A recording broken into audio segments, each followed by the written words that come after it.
दोस्तों, भोलेनाथ और माता पार्वती के बीच एक अटूट प्रेम बंधन है और इसी प्रेम और उनके विवाह की बातें आज भी लोगों के बीच की जाती है। लेकिन सबके मन में ये जानने की उत्सुकता हमेशा रहती है कि आखिर माता पार्वती ने महादेव के साथ 7 फेरे कहाँ लिए थे। तो आपको बता दें, भोलेनाथ और माता पार्वती का विवाह भारत के उत्तराखंड राज्य के त्रियोगी नारायण मंदिर में ही हुआ था। ये एक बहुत ही पवित्र और खास पौराणिक मंदिर है। मान्यता है कि इस मंदिर के अंदर कई हजार सालों से लगातार अग्नि जल रही है और तो और कहा ये भी जाता है कि इस पवित्र अग्नि को साक्षी मानकर शिव पार्वती ने शादी की थी। इसी जलती हुई अग्नि की लौ को शिव पार्वती विवाह का प्रतीक माना जाता है। इसलिए इस मंदिर को अखंड धूनी मंदिर भी कहा जाता है। यही वजह है कि इस जगह का नाम त्रियोगी हो गया, जिसका मतलब है अग्नि जो 3 युगों से जल रही है। अब आपको बताते हैं कि महादेव और देवी पार्वती की अमर प्रेम कहानी की शुरुआत कहां से हुई। दरअसल मान्यता है कि माता पार्वती भोलेनाथ से विवाह करना चाहती थी। ऐसे में सभी देवता भी यही चाहते थे कि पर्वत राज्य कन्या पार्वती ही महादेव की जीवन संगिनी बने। लेकिन शादी को लेकर भोलेनाथ के मन में ऐसी कोई भी मंशा नहीं थी।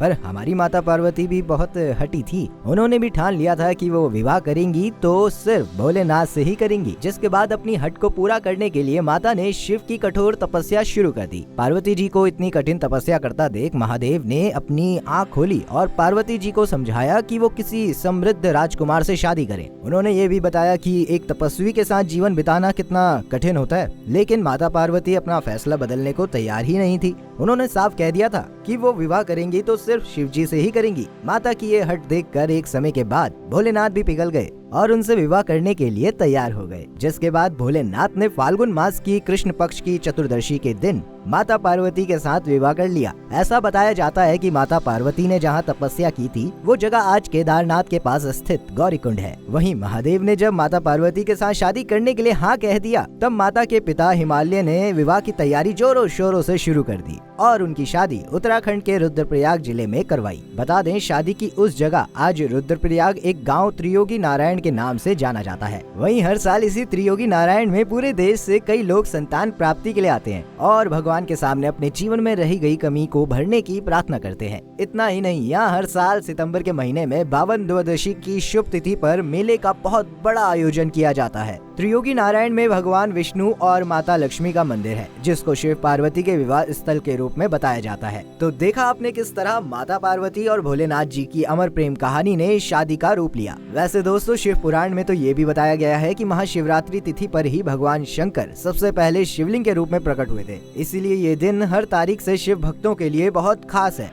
फिर चाहे वो शिव जी की शादी से जुड़ा कारण हो या शिवलिंग की उत्पत्ति का। वहीं महाशिवरात्रि पर व्रत रखने का भी यह सही तरीका होता है, जिसका पालन करने पर आप भोलेनाथ को प्रसन्न भी कर सकते हैं। महादेव के इस खास दिन पर जो भी व्रत रखना चाहते हैं वो इस दिन ब्रह्म मुहूर्त में उठकर नहा धोकर पूरी श्रद्धा से शिव जी की पूजा करें और अपने घर के मंदिर में जाकर भोलेनाथ के सामने व्रत करने का संकल्प लें। वहीं संकल्प लेते समय इस बारे में भी बताएं कि आप ये व्रत निर्जला रखेंगे या फलहारी। इसके साथ ही भोलेनाथ से आशीर्वाद लें कि आपका व्रत पूरी तरह से सफल हो जाए। दोस्तों, वैसे तो महादेव को एक लोटा जल चढ़ाकर भी खुश किया जा सकता है, बस सच्चे मन से वो काम किया जाए। लेकिन जब दिन खास हो तो पूजा भी खास होनी चाहिए। तो पूजा की शुरुआत करने से पहले शिव जी का जल अभिषेक कराएं और फिर पंचामृत से स्नान कराकर चंदन का तिलक लगाएं। साथ ही 3 बेलपत्र, भांग धतूरा, बेर, गन्ना और गुलाल भी जरूर चढ़ाएं। अब आपको पूरी रात के लिए महादेव के सामने दीपक जलाना है, जिसके बाद आपकी मनचाही इच्छा उनके सामने आप प्रकट कर सकते हैं। लेकिन इस बात का भी खास ध्यान रखें कि वो दीपक बुझना नहीं चाहिए। आखिर में खीर का भोग लगाएं, लेकिन याद रहे खीर में थोड़ा सा केसर जरूर डाल दें।